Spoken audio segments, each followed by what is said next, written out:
Now we're in the Cat CT610 and we're just climbing up Bombay with the B-train loaded up, and we're just dropping down to 1100 revs at top gear, and it feels like it's got plenty of torque. There's it sort of gets down into a bit of a sweet spot, just rides away there and happily pulls up the hill. So we're at 17th now, heading up Bombay, and chugging away there at about 1350 revs quite heavily, at about 70, just over 70k an hour. It's,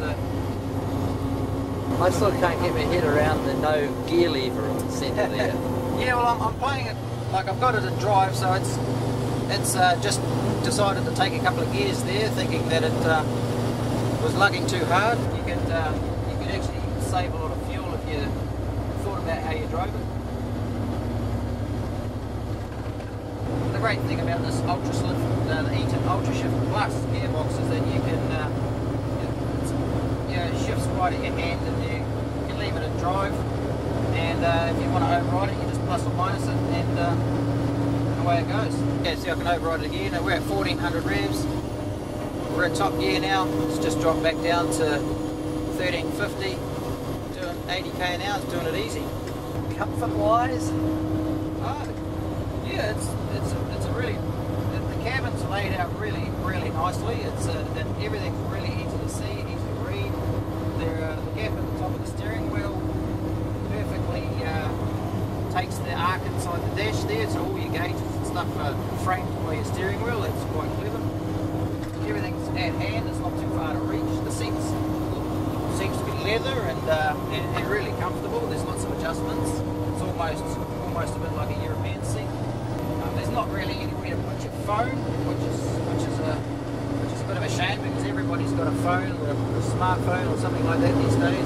There's a console, an aftermarket console box put in the centre here, which is really useful. It makes the space in between the seats here really usable. Gobbles up a lot of stuff. We've got a tacho and a speedo in the centre, and then we've got a little digital readout with our transmission and a bunch of diagnostics. Right, let's see what we can do here. Oh, one thing, it's got a 3-stage retarder, which is really quiet for an American truck. So we're in 14th, and we're doing about 55, and we're slowing down. So we might just drop a stage on the retarder and see if that, yeah, there we go. What are you thinking of it so far? Oh, I'm loving it. It's actually really comfy. It's reasonably quiet for a bonneted truck, day cab. It's a pleasant environment to spend your day in. It's, the fan and the air conditioning and the ventilation is really good, which is unusual for an American truck. Got a nice footrest for my left foot here, because it's got no clutch pedal to play. Any special features that you like?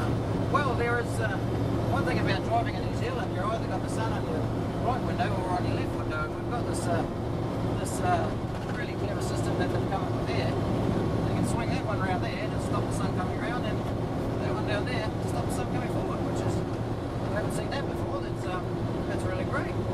One thing I do like is it's got a self-cancelling indicator, which is quite a rare thing on an American truck. So it's really easy just to cruise along at 90k or just under 90k an hour.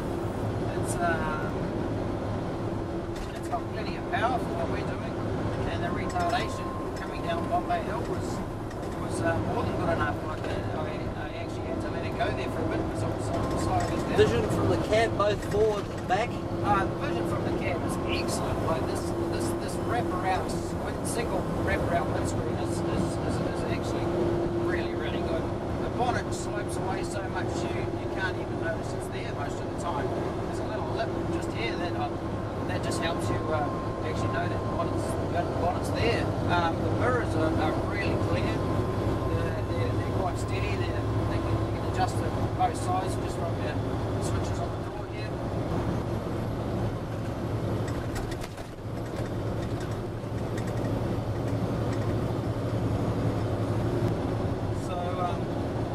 You've got a great big back window if you need help going backwards. So yeah, all in all, the vision's brilliant. It's, the 8-wheelers are a little bit of a blind spot. So, but that's pretty standard these days with the safety structure around the cabs. The quarter lights I see open. Yeah, they've got quite a fancy knuckle system here that